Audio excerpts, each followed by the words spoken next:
Welcome to TrueReviews.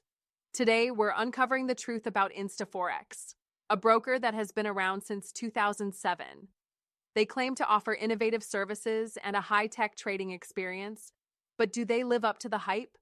Stick around because what we found might shock you. Let's talk about regulation.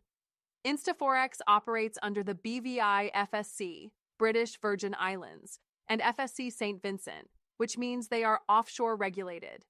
While this gives them flexibility, it also lacks the strict oversight of major regulators like FCA or ASIC. So, should traders trust this level of regulation? What's next? Now, the trading platforms. Instaforex was one of the first to offer MetaTrader 4, a widely used platform with multitasking tools and automation features. But here's the catch.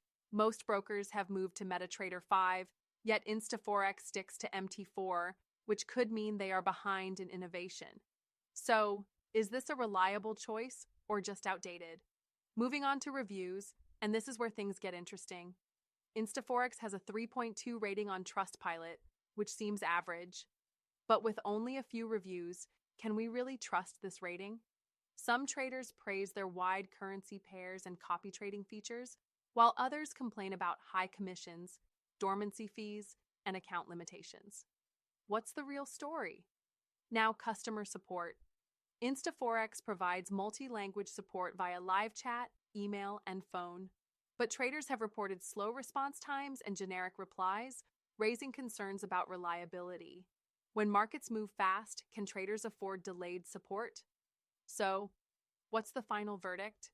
Instaforex offers bonuses, PAMM investments, and copy trading. But offshore regulation, high fees, and outdated platforms raise red flags. Would you trust them? Let us know in the comments, and don't forget to subscribe for more unbiased broker reviews.